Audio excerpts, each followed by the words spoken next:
Today's episode's brought to you by MASH. It's high noon.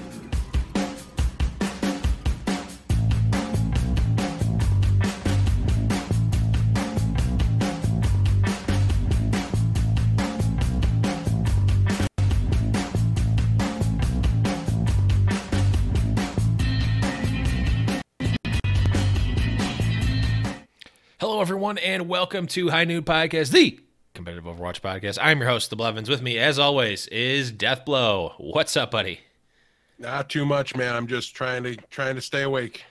Yeah, So tired. I think I might have a touch of PAX plague right now. I've been like coughing a little bit, and my head hurts, all the good stuff. But I think I've dodged the illness aspect of it, but nonetheless, there's still a fair amount of recovery time required. yeah, but the show must go on. It must. So let's talk a little bit about what we did last week. Obviously, we were at PAX the whole weekend, basically. It was my first gaming convention ever, so it was a really, really great experience. It had a ton of fun. As we said at the top, the episode is brought to you by MASH. Because the dude is just an absolute, I don't even know what to say. Like, there's no words to describe how awesome it was. Meeting MASH and then getting kind of like just, he knows everybody in this. Everybody at PAX. Like, we met the people that run PAX. We met he is Dustin, one of the people that runs PAX. Right. We met Dustin, the PR director for Overwatch. Yep. We just met so many people. Some Red Bull esports people. Yeah, it got us into parties and after the event on Friday.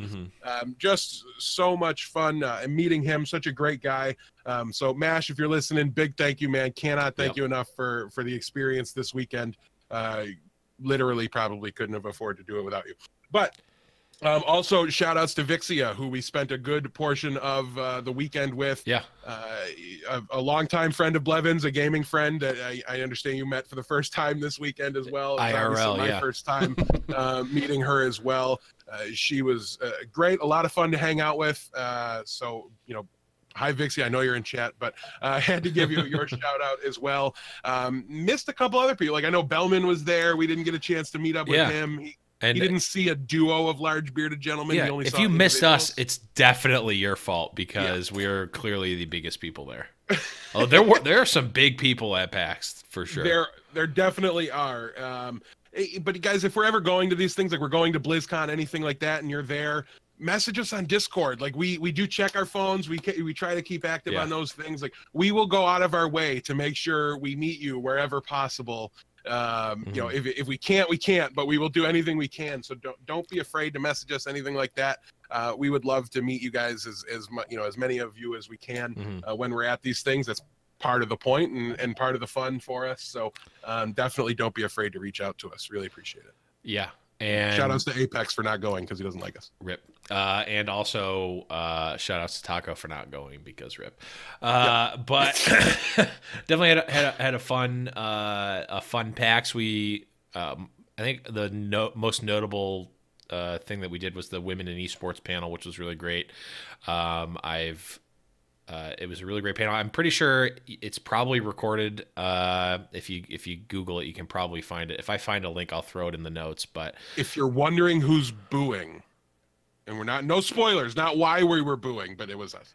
Yeah, it was definitely us. And I may or may not have a few of the ladies that were on the panel lined up as ATP guests in the future. So keep an eye and an ear out for that. But let's talk a little bit about what happened in HNP land. We had another episode of Around the Payload that came back. We had Mel, Deathblow, of course, Volamil, and Taco back on, and it was a spicy episode. There was a rigged episode. Hey, it's quote, it's not rigged. Tacos are definitely spicy though. So it was absolutely a spicy episode. We had the bleep button handy, so I don't. Did you edit them out, or are they just? There's a disclaimer at the front. That's okay. That's we what I put a disclaimer on the front. That's what I do now. If anyone really is going to be that I just don't want to catch people off guard. But if you're ready for it, whatever. But definitely a very spicy one there. We also, and we is a very strong word for how, but High Noon Productions had an episode of Foul Play go out. Yes. With I think we can take credit for that. Oh, they told royal jokes.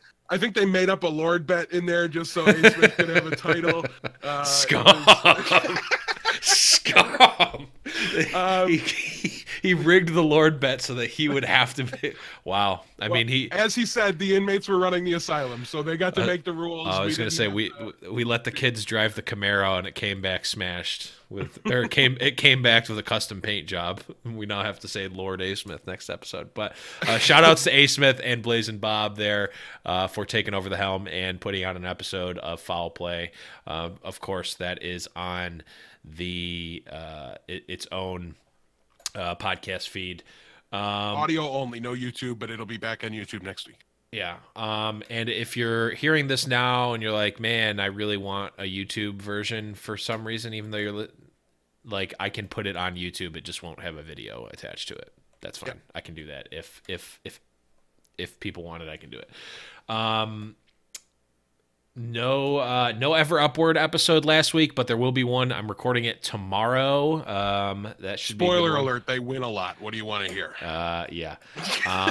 And notably this weekend there's going to be a big event actually for the NY versus Houston game in New York City, and also in Houston. There's a big charity event on both sides. So I'll go into more details about that.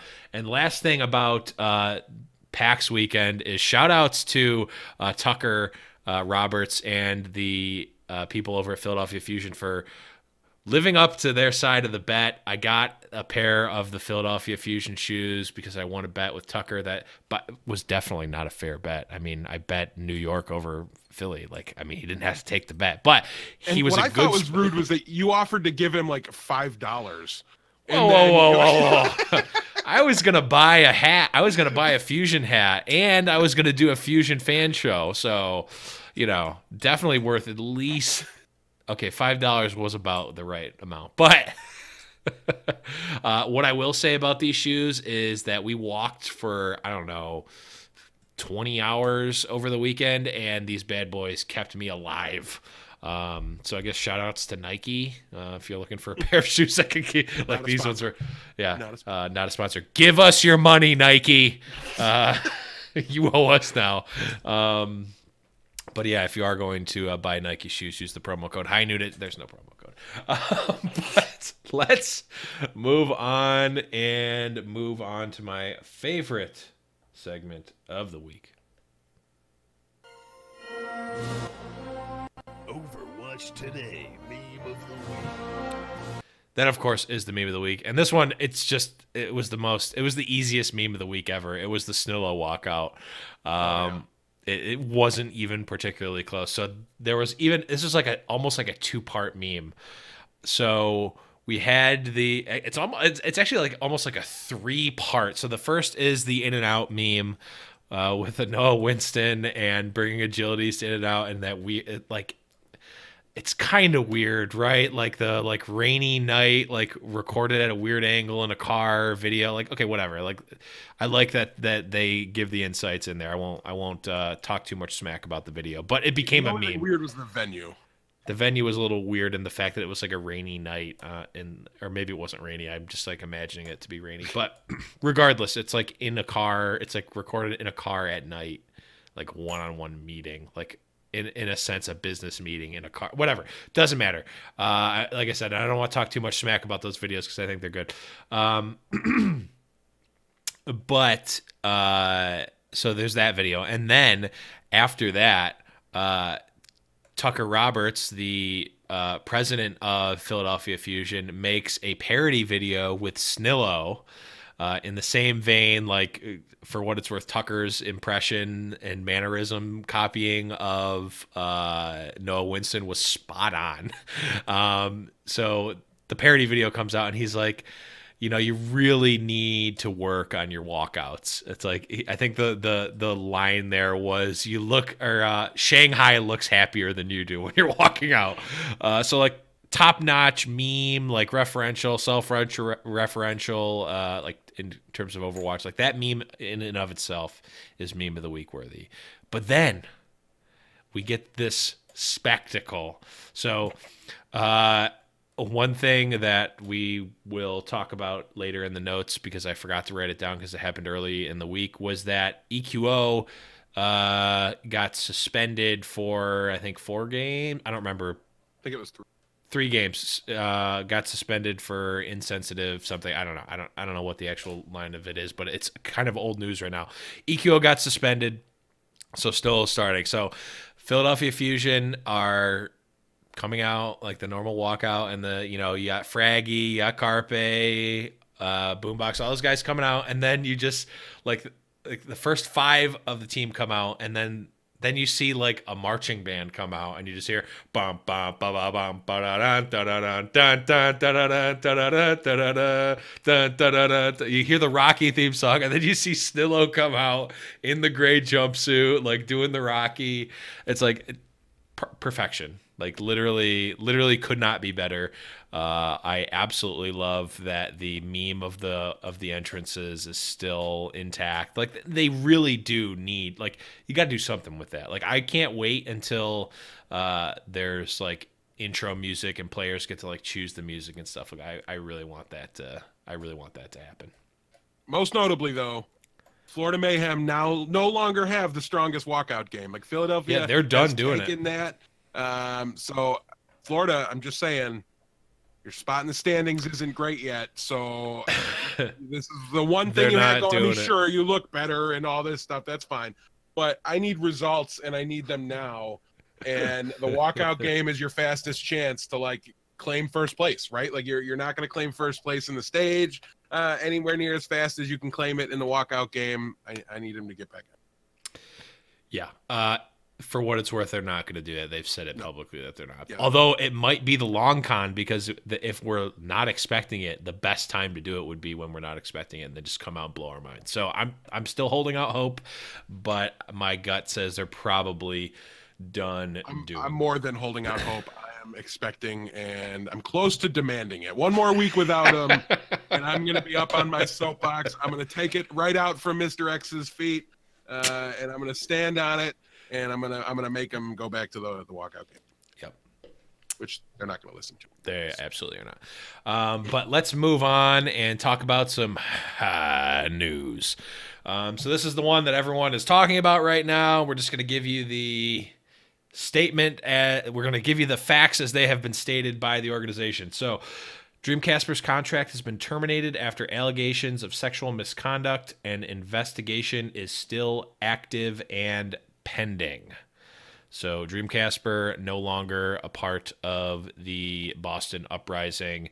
We will be going more in depth as to the implications of that for the team moving on, but that's about as much as we're going to go into that side of it. If you're looking for more details, there are other outlets to go for that.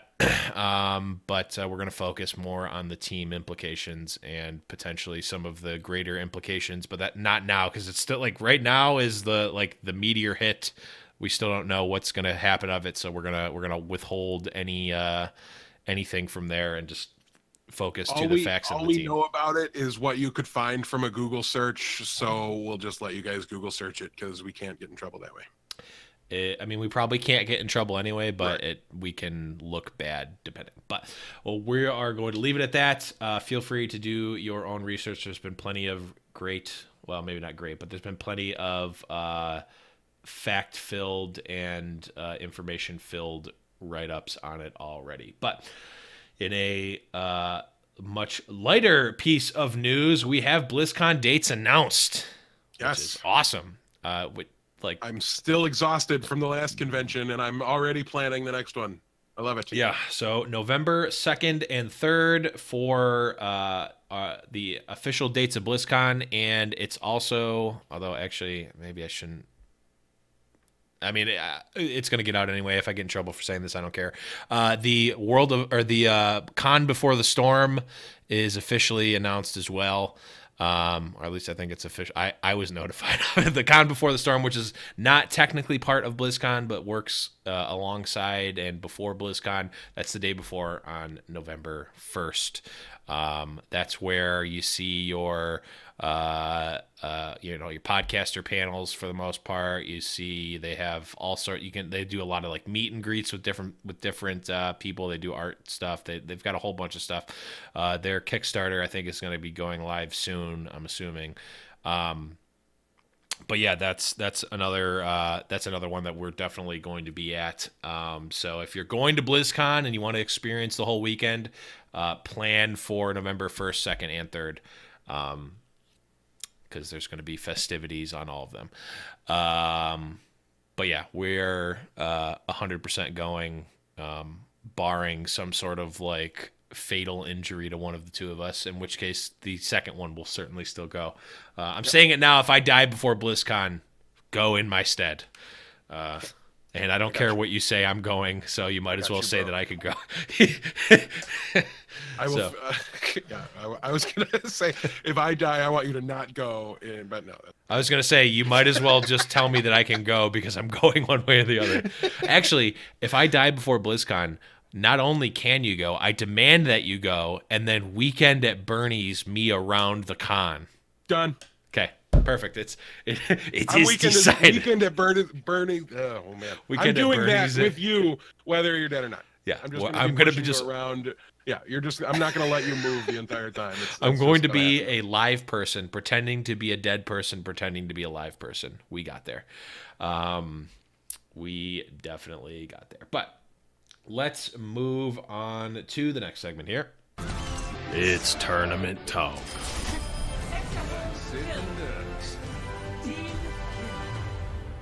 So, of course, we've got our tournament results here, which I will run through rather quickly because everyone, including partially myself, hated the audio ticker. It was mostly because I ruined it like 2 times, and that's enough.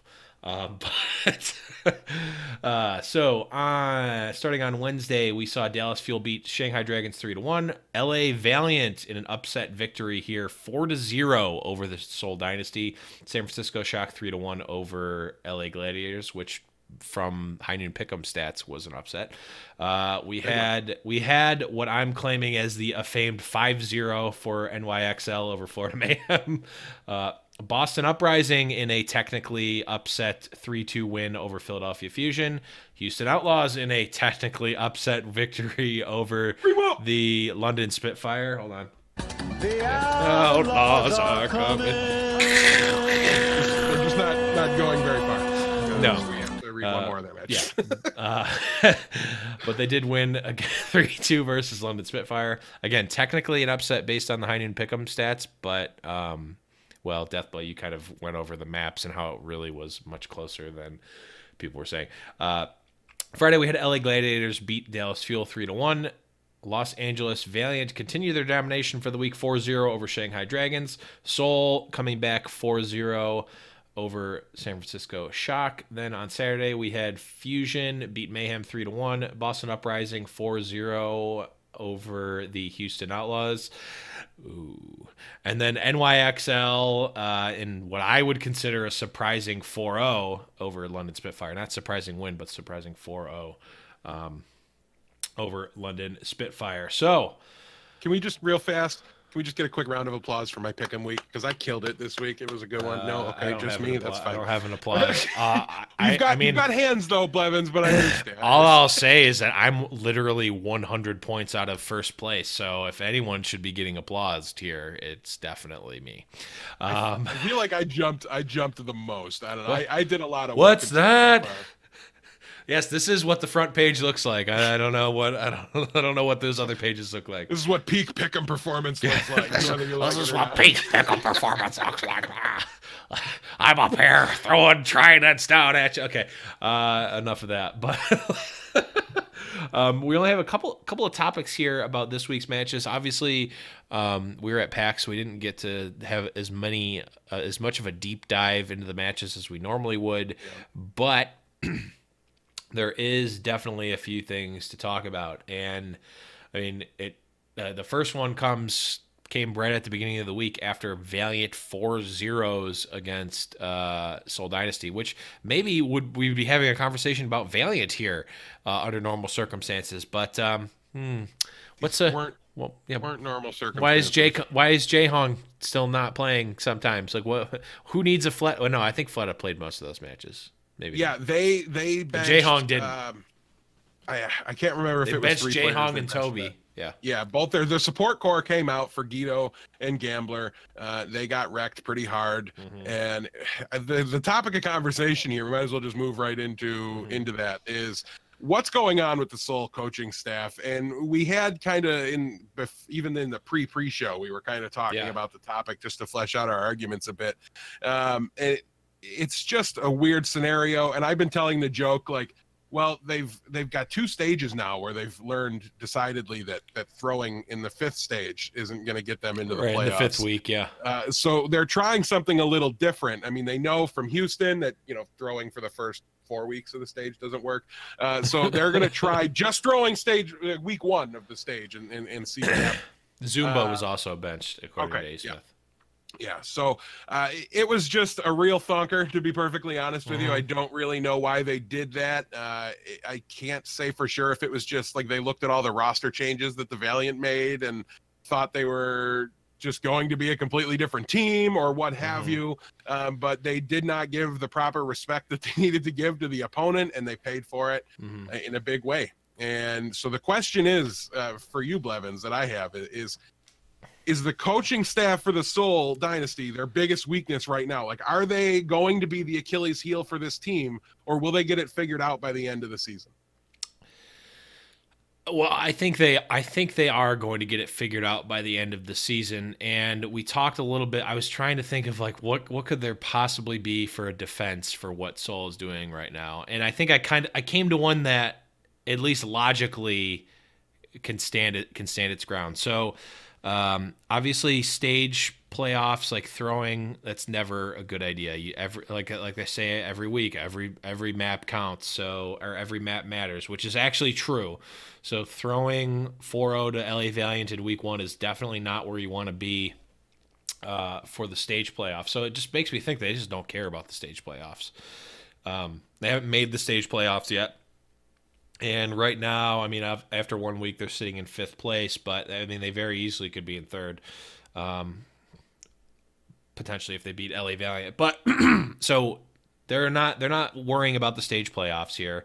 They're worrying about the league playoffs and building the team in the long run, the very long run. So if you look at the, I don't have the divisions lined up here, but when we were talking earlier in the match, or earlier before the show, they're in first place in their division because the other, like, quote unquote good teams, New York Excelsior, London Spitfire, they are in the Atlantic division, not the Pacific division. So Seoul is right now winning their division. They're going to have a first round bye in the playoffs.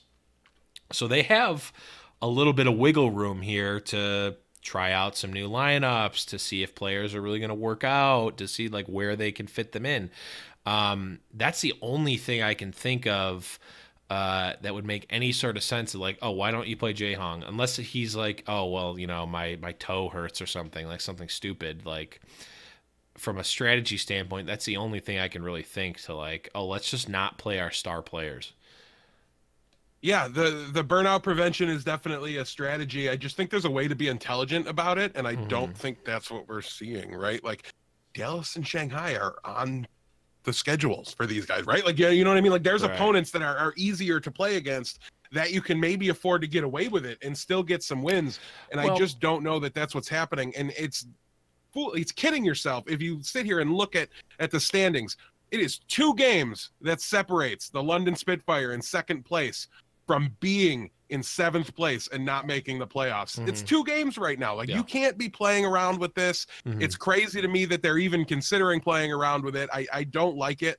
I need to see them just basically show it, right? Like, they need to show the ability to make it through the stage, if I'm going to buy into them long term, right? Like, how are they? If these players aren't used to playing, 5 weeks in a row, how are they going to handle the playoffs, right? Like, so yes, you need to prevent burnout, but you also need to make sure your players can handle the long stretch and the long run. So maybe the thing to do is like find a 2-week stretch where you can give them like a break inside of a stage or something like that. Look for some really weak opponents. I don't know the right way to handle it, but I can tell you, I think that they're kind of the poster boys right now for out coaching yourself and outthinking yourself and really shooting yourself in the foot, because they should be, especially when you look at the fact that they're tied with London in overall map record, they should easily be in second place, because I think they could have won the Houston match at the end of the last stage. I think they could have won the Valiant match here, right? So that would put them on a 2-game lead. Those aren't the only 2 times where they've done this and lost themselves a match because of who they've decided to play. When they do play their main roster, they're not unbeatable, but it's a little bit rough. I don't know. I just can't really buy into this decision-making, this line of thinking. Again, they're 2 matches from not being in the playoffs, but also 2 away from like losing that first round bye, all those things. Like, their position, because of the weakness of the Atlantic division right now, or the Pacific division, I should say right now, is, I mean, it looks better because, we've got the bye, right? We got a 2-game lead on our bye, but we've seen 2-game leads disappear in 1 week in this league so far. So you've got to be very mindful of it. And I would be very nervous if I was a Seoul fan, because I'm nervous as a Houston fan, because there doesn't seem to be any common sense coming out of that team when we look at the tracer position. Right. I don't see common sense coming out of Seoul when they're deciding who's going to play in their lineups when. It seems random to me, and I don't know. Without having that transparency and without having the line of thought from the coaching staff, things like that kind of laid out for us, I don't really know what to make of them. And you just have to be worried in every match that's not against like a bottom 3 to 4 team that they're just going to screw it up. I mean, once you see the lineup, you can like, okay, fine, well, we should be fine. Yeah. But I mean, so I agree for the most part, but I think if part of it is, if it's less about like fatigue and more about like we want our bench players to get real experience, like, is playing against Shanghai really that good of experience? Like, I guess like LA Valiant might be the perfect team to do that against, where like they're a competitive team, but you're, at least before this match, you're thinking we're probably better than them even with the B team. And even though I think the A team, B team mentality and philosophy is probably not going to exist for much longer, or it's going to get perfected. I don't know which of the 2 it's going to be. I think if you are if you're buying into we're going to do A team, B team, and we're playing B team at some point in the stage, this might have been the best place to do it. Just because of the nature of LA Valiant, but. Honestly, I don't think I buy into it. I think, I don't know. I don't like from being a player that played basketball competitively and played sports competitively. I don't care like fatigue. Like, we played so much, like fatigue. Like, and this is only 2 extra matches. Like, okay, whatever. The fatigue thing is one thing, but like your team losing never feels good. Ever, period. Like, even if it's quote for the better of the team, and we want our B team to get playing time, like the starters never like. Maybe I'm just speaking for myself here, but as someone who has started and also has been a bench player before, when you're the starter, you don't care about the playtime of the other players. That's not your job to do. You want to like. If you're the best player, you want to be playing, and like you absolutely don't want to, as a team, throw matches so that your weaker players can get playtime. Yeah, in sports, I've had the whole spectrum. I've been the captain of the team. Yep. I've been a perma bench player, and I didn't care if the team lost and I sat on the bench. It was almost more frustrating because I couldn't help. Right. I couldn't do anything. I was just like, watching the guy that plays your position not do that great. Right. Like, that's really, really frustrating. And that can definitely have an effect on the team. As long as it's not, too often, it's not going to like cripple them.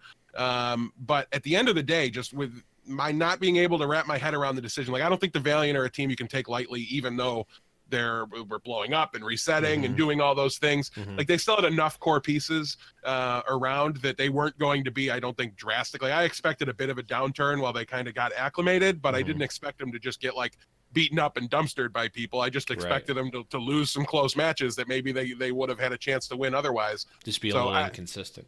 Yeah, but this one's a little bit tough. And I guess at the end of the day, what I just need to see is like, are they going to decide that one of the matches during the playoffs, right? Because they're best of fives, and there's the possibility of 3 of them being played out in one day. Are these players, if they're that worried about burnout, are they going to have the stamina to go to the 5th match in the best of five in the playoffs? If they're not even used to playing 2 matches in a week, it's going to be a grind. And are they just going to do that in the playoffs, right? Like, or do they really think that sometimes Guido's better than Jaehong in some matchups, and are they going to do that in the playoffs? Like, I don't think that's the case, but you have to be worried about it. Yeah, I mean, I'm definitely, if I'm a Seoul fan, I'm writing strongly worded letters to the coaching staff being like, hey, just play Jaehong and Fleta, please. Stop not doing that. So it's definitely like, if I just can't wrap my head around it. I have as much of an excuse for them as I could muster. But I just can't, even then I don't think I fully buy into my own reasoning and logic here. I think it's kind of, I don't know. But let's move on. And we mentioned before, obviously Dreamcast, we're no longer part of the Boston Uprising. So we've now, I mean, Boston had a really great week performance-wise. Now they're losing one of their star DPS players. So we're probably getting mistakes here, right? Like, I don't think there's no one else that it could be, I don't think. He is the only other DPS on the team's roster at the moment. So we can't have pickups or trades. The trading window is over. Right. So they're not going to be able to add anybody in here. They do obviously have, Note and Kaleo. So they do have some other options. They have other players. Right. Yeah. They've got Snow on the bench. They've got Avast on the bench. But none of these guys are DPS players. And when you look at mistakes, you see another hit scan player with a very similar hero pool to Striker, which makes me a little bit nervous. Now, the one thing that they're going to have going for them is that Mistakes is a little bit known for his ability to play Widowmaker.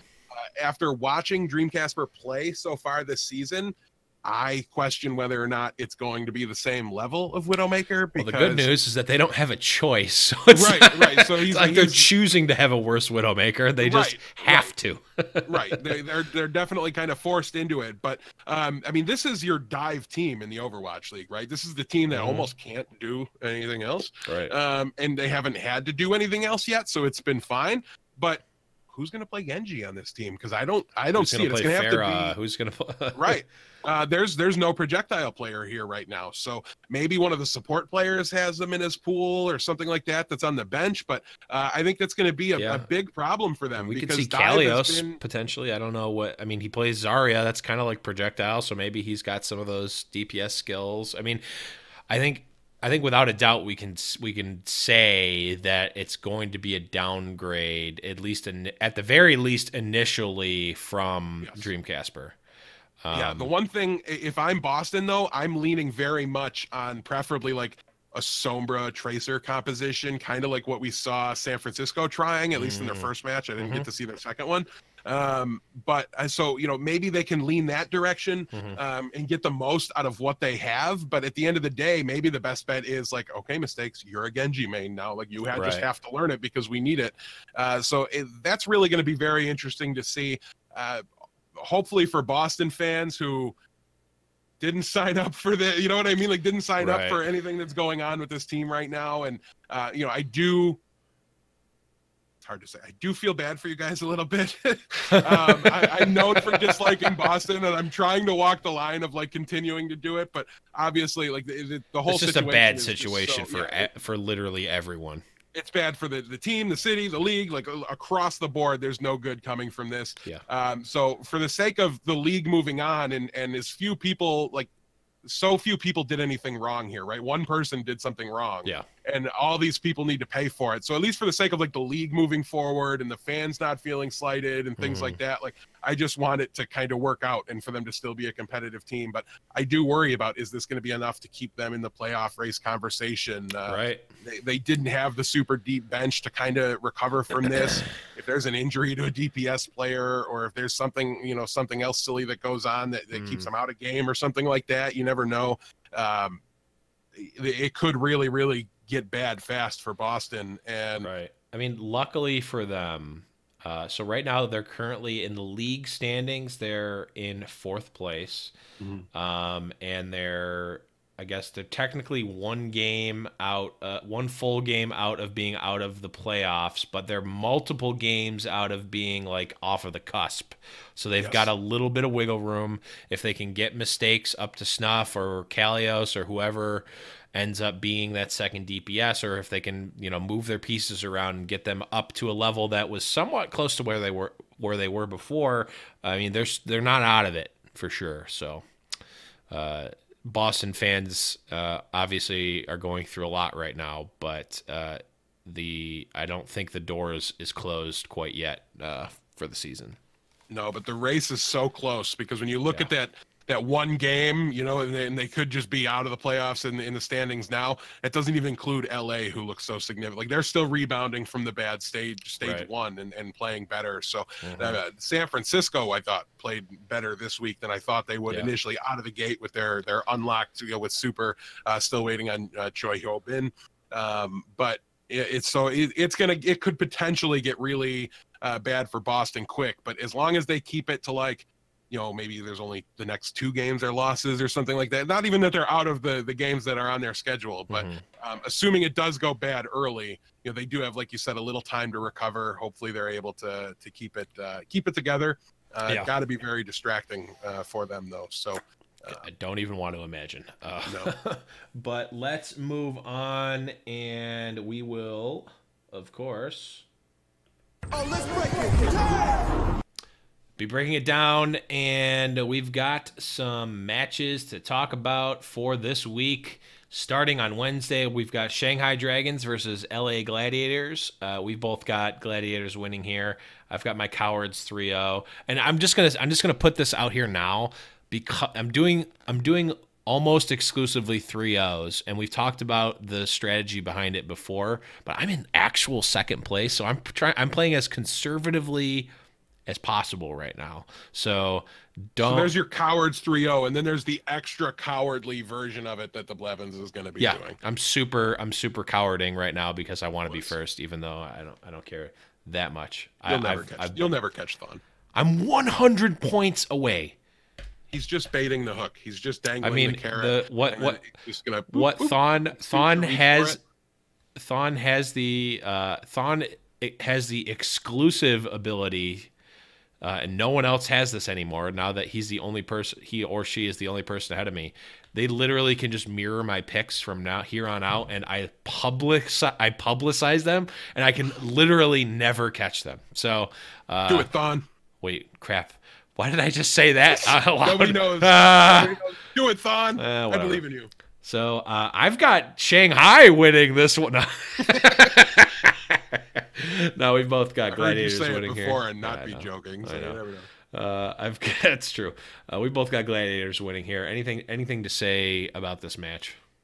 Yeah, we kind of got our first look at some of the new Shanghai players, and I gotta say, I didn't speak too highly of Ado when we were talking about his acquisition into the team, and I thought he performed really, really well in his debut. His debut was at the end of the stage, but. I'm in the team's debut with Gaguri and everybody like that, and they still had a lot of problems. There's communication issues. They're like, these guys might not know each other's real names yet, like at least at the time of that match. I'm sure they've got them down pat now, but that team really operated when Ado popped off with his Dragon Blade. That was really when they got stuff done and when they were able to progress. So I thought that was a great sign. Maybe they get Dia back. Maybe they're able to really put they do. He is here. back. Dia is back. He is back in town already? Okay, perfect.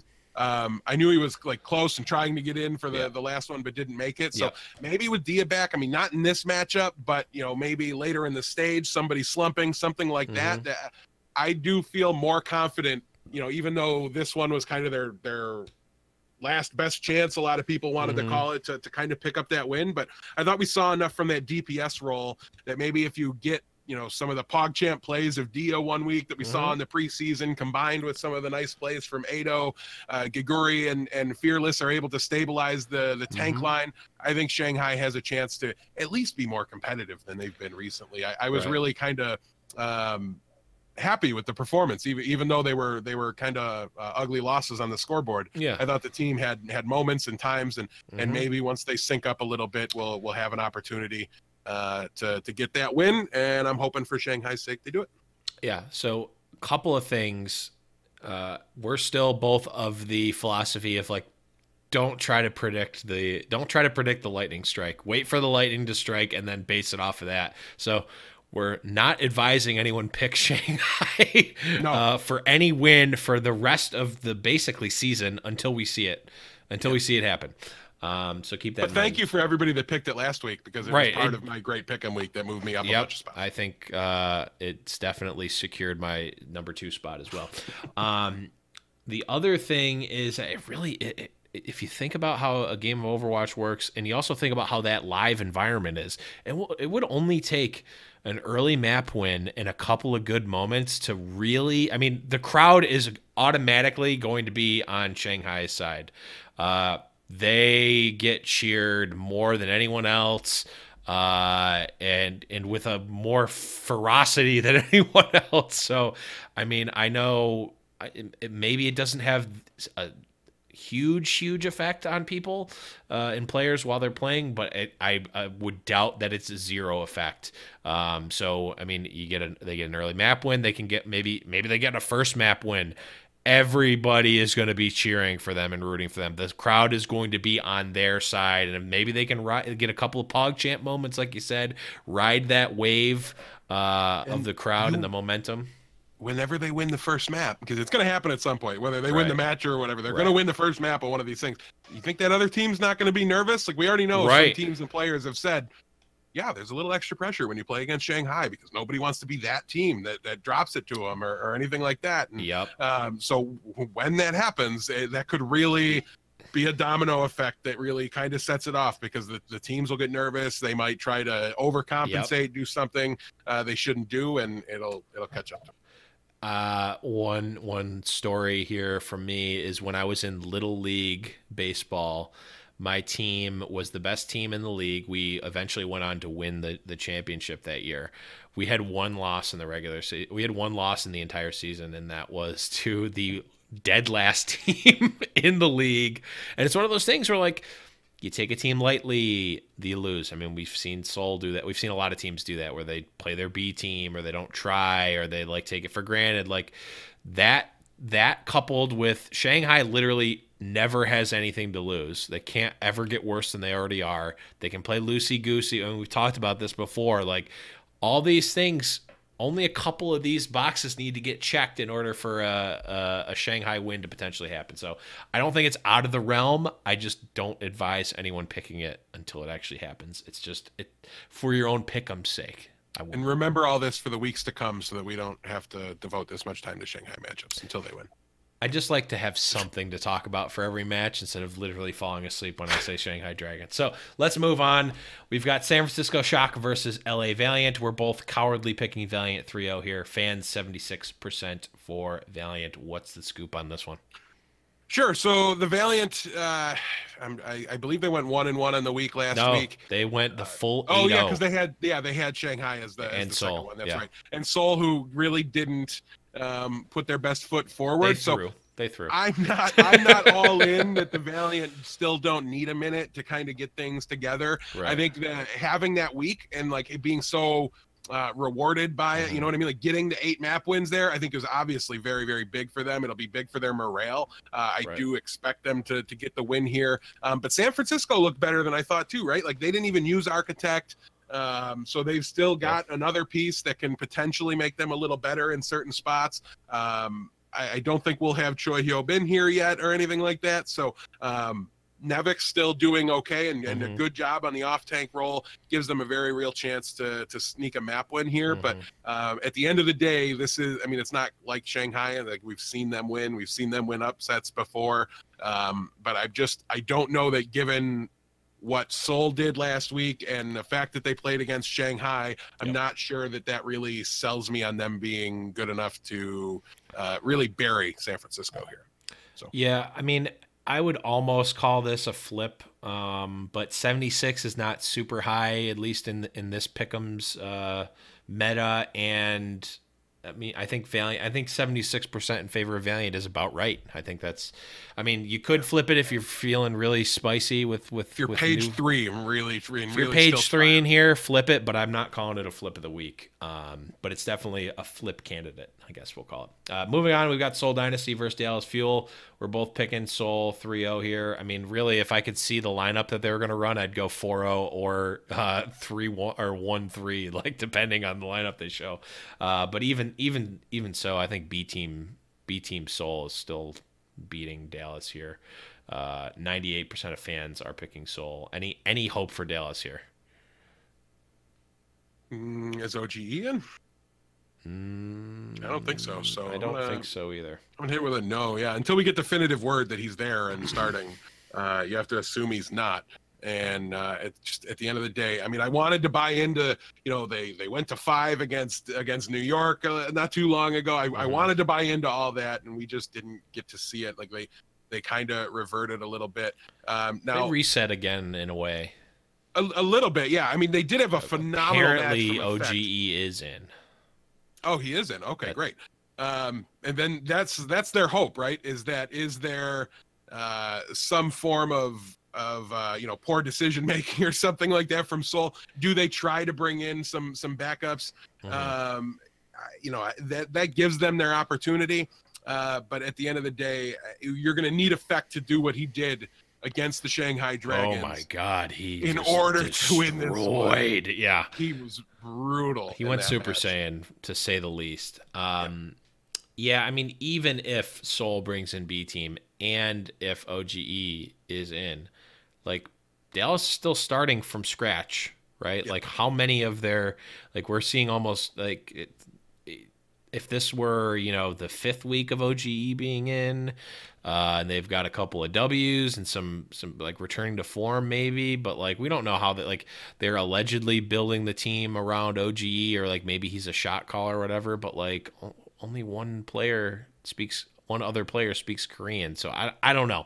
I don't know what that's going to be. I'm in a similar boat with Shanghai here, where I'm really not putting a lot of faith in Dallas until they can show it. And I'm also not I'm not putting faith in Seoul throwing until they show it again. But right. Yeah, I will never predict that they throw, but that's the kind of opportunity that Dallas needs, right? Is do they sit Jae-Hong and Toby again, or does Fleta get benched and they get the opportunity where all of a sudden effect isn't really matched by an equal caliber player on the other DPS side of things. That's what it would take, but you can't predict it, and the fans won't either. 98% for Souls. Right, and so it's not that Dallas has no chance. It's that the path is definitely blocked by a number of things. But moving on to Thursday, we've got Boston versus New York. I've got my patented 5-0 for New York here. You've got the realistic and actually choosable 4-0 for New York. 96% of fans are here for New York. And honestly, I think that's low. Like, give me the full 100 on this one. Given the new DPS player and everything like that, and like I said last week, there's 0 teams in the league I would pick to beat New York. Boston's a team with a chance, a much better chance if they had their planned starting lineup and the players they've been working on for the whole stage, but they don't. So that makes it even harder to like go with a Cowards 3-0 or anything like that. I'm with you. Yeah, 4-0 here. Yeah, easiest 5-0 of my life. Moving on, we've got Spitfire versus Florida Mayhem. We've both got the Cowards 3-0 for London. 93% of fans are in favor of London. And the one thing I'll say about this match specifically is that back in the old days, I think it might have even been one of the first weeks of the regular season, we saw Florida actually look pretty competitive against London. I mean, that was about as much as they got. I think they actually ended up winning the first map that they played them against. And it really kind of went downhill from there, and a million different things happened with Florida. But I could see this being kind of a close match, but I'm definitely not predicting a Florida Mayhem victory here. Yeah, this is another one of those teams where we didn't really get to see the second matchup too much. We got in late yesterday, and then I had to work today, so I didn't get a chance to review the VODs yet. I will by the time the matches start for the week, but I do think Florida was using a player a little bit more the second time around, kind of rotating him in more than just I think in the first match he came in at the end after it was decided or something like that. So there's a real chance that they are leveling up. I do think Florida's a team on the rise. London has proven to have bad maps. Anybody that gets them to 5 this stage is probably going to win. London is awful on Oasis, and so obviously a chance here from Florida, but again, they're not there yet until they really prove that they're able to take down, these top.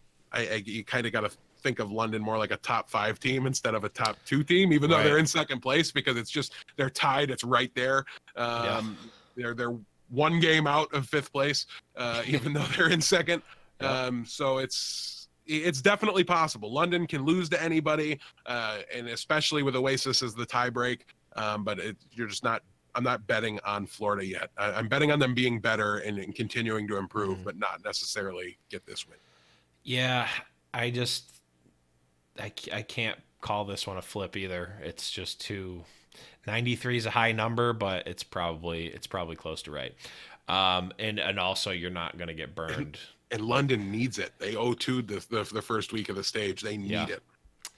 For sure. Moving on, we've got Philadelphia Fusion versus Houston Outlaws.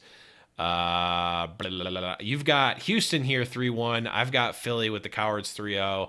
Philadelphia has 76% of the fans on their side. Death, you want to go over this? I know you did a map analysis here.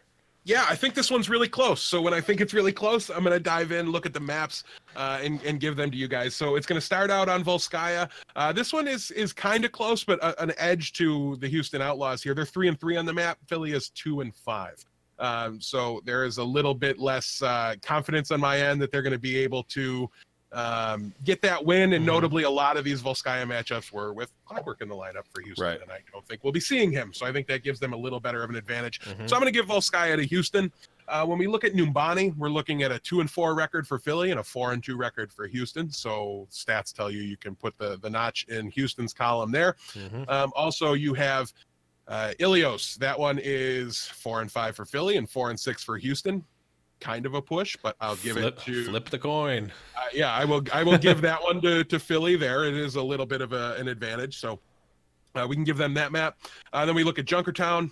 Houston is fond of calling that map their ancestral homeland. That's for a reason.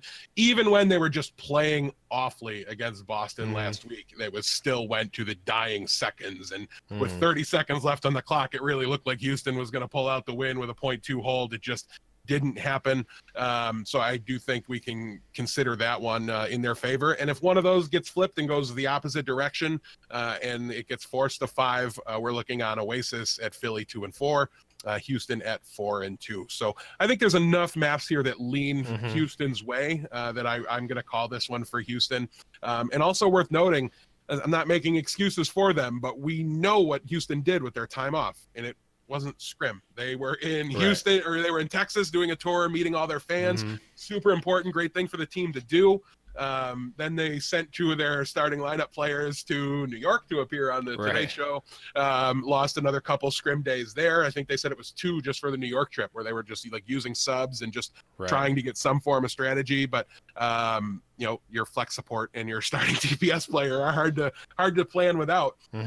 So I expect them to continue to improve as this stage goes on. The one thing I will say about Houston, though, is they seem to revert in that Boston match. And I don't know if it's just like, hey, we're getting bodied, we need to figure it out. But they seemed lost a little bit again. And I'm talking like getting crushed by Widowmaker on Junkertown when they're attacking, and like just playing Genji Junkrat into it. And Junkrat doesn't fight Widowmakers. It just doesn't happen. You can play it against a Widowmaker, but you have to counter the Widow and have her in hand in order for the Junkrat to do any work.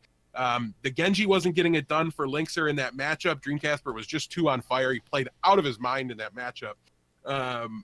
And then just they didn't switch to the Widowmaker on it. Like they seemed a little lost in strategy and strategy wise. I think that gets better as they get back into their scrim rhythm. Maybe it's a little too early. Yeah, I'm not gonna, I don't think it's crazy to pick Philly here, obviously, but for me, if we didn't have a better candidate for pick of the week where we both agreed on the upset later, I would call this my pick of the week. But I'll join you in the other one later on, and just say I've got Houston 3-1 here. I think that's more than enough of an explanation here that this is likely a flip. I just can't. I'm. And it's Houston versus New York this week. You're not going to do me any favors. Right. So. Exactly. But let's move on to Friday. We've got LA Valiant versus Dallas Fuel. I don't know why, but I picked Valiant 4-0 here for some reason.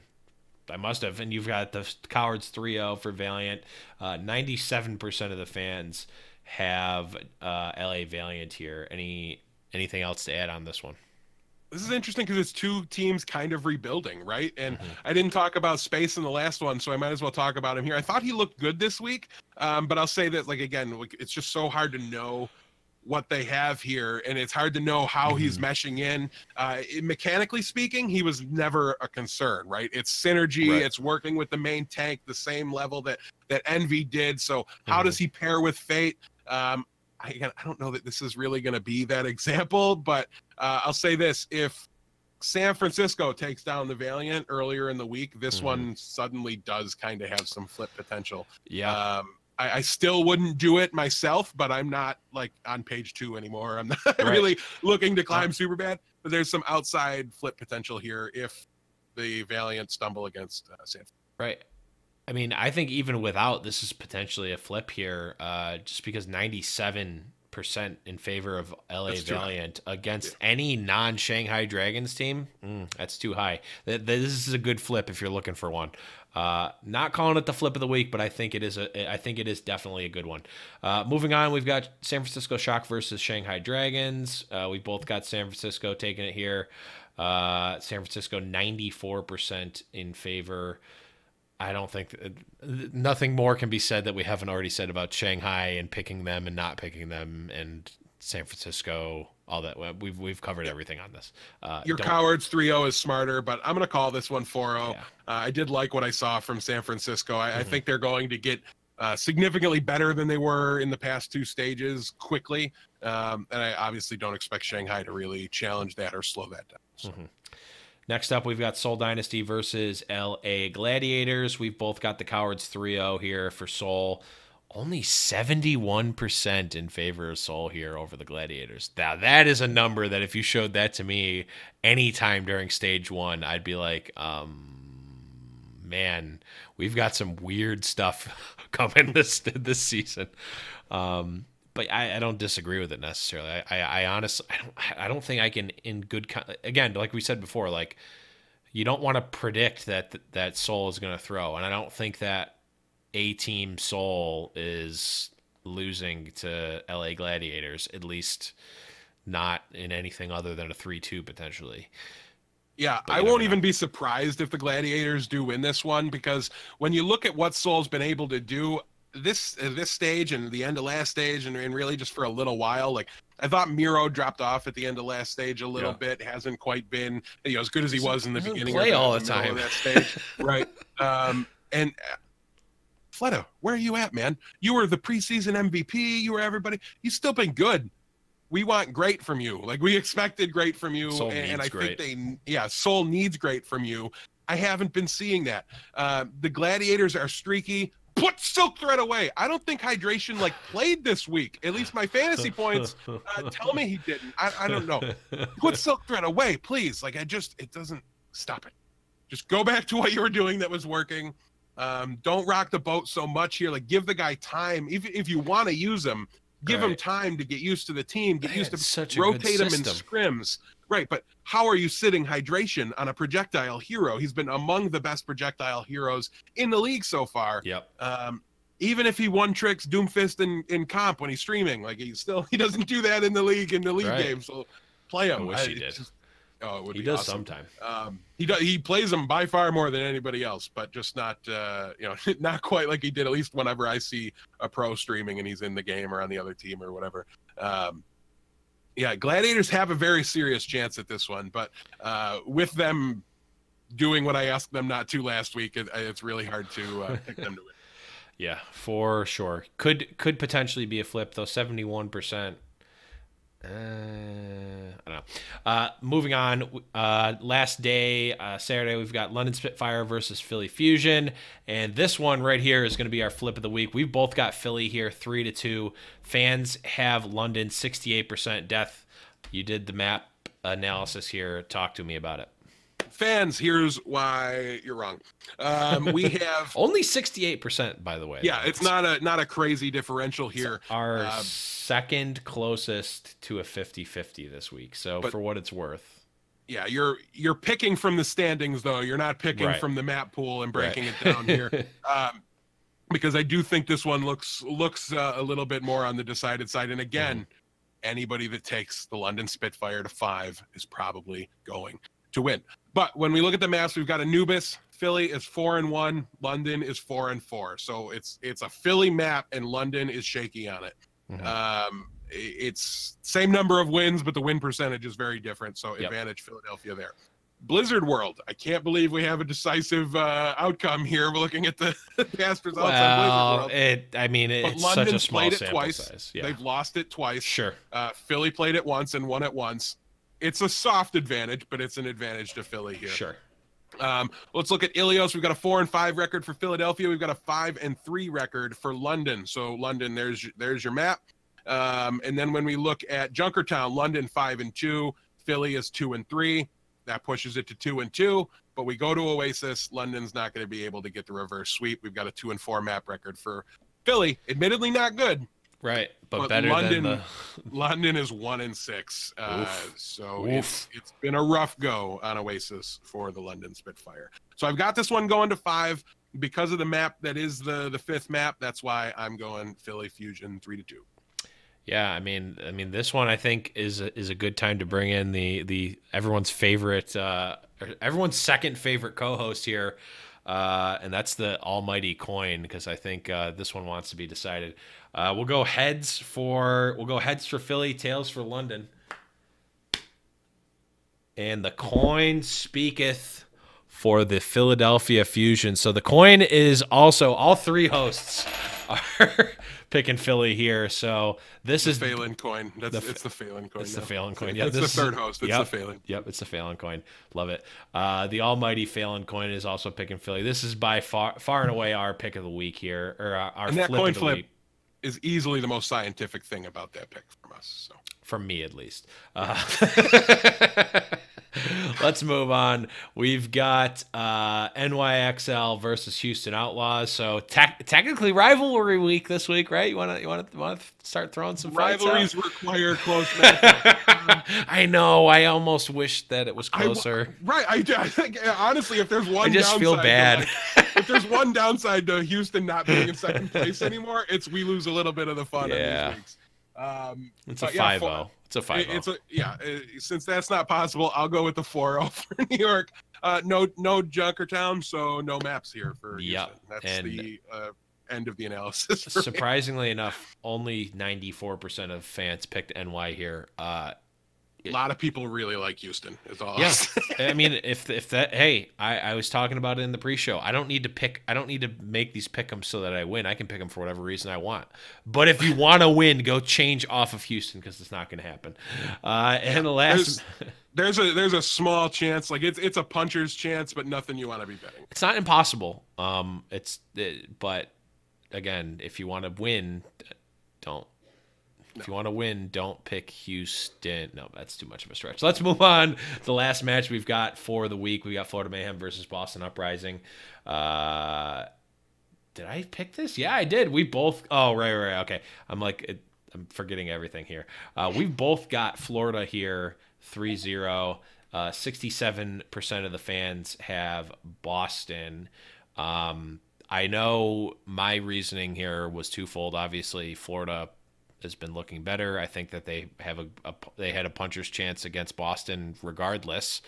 But with them missing out on one of their star DPS players, it's the boxes that need to be checked for Florida are starting to get checked.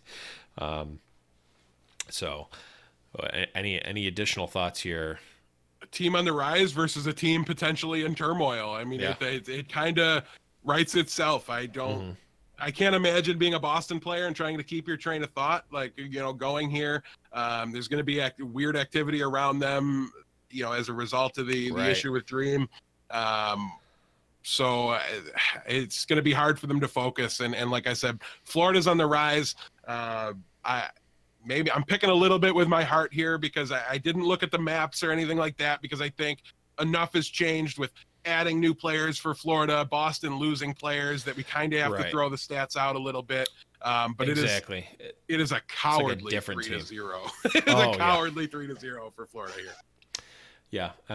This one, I don't know if I'd call it a flip again. This was actually the closest one to a 50-50 as possible. And anything that's under 70% in this pick'em league, I consider it a 50-50 from the fans, essentially, with a slight nod towards what people are considering to be the favorite here. But I'm flipping it. I think it's correct. But I don't know. I'm not gonna blame you for picking Boston here either. So that is going to bring us to the end here. Any last minute stuff that we want to talk about here? Well, we have some iTunes reviews that I'd like to read. I've recently figured out how to get reviews from other countries, and I can't go back and look at all the old ones yet, but I can see new ones as they come in. So I'm going to read one that's kind of old, and that one is from Phoenix O'Lion, who is approaching superfan status. I'm pretty sure she's got superfan status. Yeah. I will say it because you don't see she's in all my streams. She's in all the other shows that we record. She's super fan status. She's got it. Yeah, I know she was very, really active and very excited about the game night when we did it. By the way, by next episode, we'll have a date for the next game night and the 12-hour stream.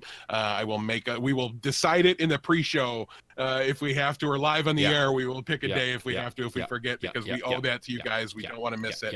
But from Phoenix, a 5-star review titled "It's High Noon." If you're needing a weekly fix of Overwatch League discussion, this is the place to start. Deathblow and the Blevins recap the happenings of Overwatch League, and it is always a blast. They're not afraid to riff on each other's teams and have created a strong community around their show. Fun and informative. This is the perfect place to fill the void between OWL matches. Keep up the phenomenal work. Thank you so much, Phoenix, for being in the Discord part of the community. We love all of our fans, and you are a very active one, so we definitely love you. We love all of our fans equally. We just love you the most equally. Yes, absolutely. Also, we have another one here from the U.S. So going forward, I'll read them regardless of what country they're from. I just wanted to go back. I caught the super fans from out of the country. Had to make sure we read that one out. That was a little bit ago. Thank you so much, Phoenix. The recent one, though, from the USA is "I'm your 100th review." This is from Bearded Zucchini, so that's a milestone. Round of applause to us. Pat ourselves on the back. And this one says, "Hey, I love the show. You guys have great commentary and such a great relationship with the other OW podcasters that I love. Keep up the good work. And lastly, I hate the SR system." Signed, Bearded Zucchini. Signed to everyone. I get that. I definitely get that. So best of luck in your rank games, buddy. Really appreciate the review. And thanks for being a fan of the show. Yeah. So, guys, remember, you can always leave iTunes reviews. And now, if they're from a different country, we will read them. And we will definitely be making a note to check out the reviews. I might start, because there's not really for Around the Payload. I'll probably start reading those reviews here, just because it doesn't really fit the show of Around the Payload. I don't want to keep everyone. I don't want to keep the hosts around. Maybe I'll read them after. Like, I'll figure something out. But we will start reading. We don't get to read those ones because it doesn't make sense for the show. We'll try to find a way to do it. At the very least, they'll either get read here, or I'll read them after, like in post, and do a separate recording on the episode as well. They will get read. So guys, it will help us out a lot. If you haven't left a review already for this show, please do over on iTunes. It is super helpful, and now we have the ability to read it, even if you're not from the U.S. So sorry to everyone who wasn't in the U.S. and left a review before. We really do appreciate it. We did hit 100 reviews, and that really is a milestone. So take the time, throw a review. We will read it, regardless of country now. And also, if you haven't left a review on the new shows, Around the Payload, Foul Play, Blackwatch Report, Ever Upward Show, like, leave a review there too. All of those are going to be helped out significantly from the iTunes reviews. So that is that. And we will definitely be working this week. By this time next week, we will already have the 12-hour stream and next H&P game night planned out and ready to rock and roll. I almost said rock and load there. Lock and road, all those good things. We'll have everything ready for you guys, so keep an eye out there on the Twitter and the Discord. All of the links and stuff are over at highnoonpodcast.com. But that is going to bring us to the end of the show. For Deathblow, I am the Blevins. Huge shout-outs to all the fans, the patrons, all that good stuff. All the links can be found at highnoonpodcast.com. And pretty much anything that you use is at highnoonpodcast.com. Or High Noon Podcast, twitch.tv/High Noon Podcast, youtube.com, patreon.com/High Noon Podcast. All that stuff, of course, can be found at highnoonpodcast.com. But that's going to be it, guys. Remember, it's high noon. Got his boots and he put on his hat. He threw the coin away that same day. It's in his past and he's not looking back. He says, finding mine now, God's my way. He's not good, but he sure ain't bad. He'll make amends for the sins that he has. He says, I'll change the world one bullet at a time till I find mine. The United States Overwatch League World Cup team needs a man of the people, and that's why I am running for the community manager.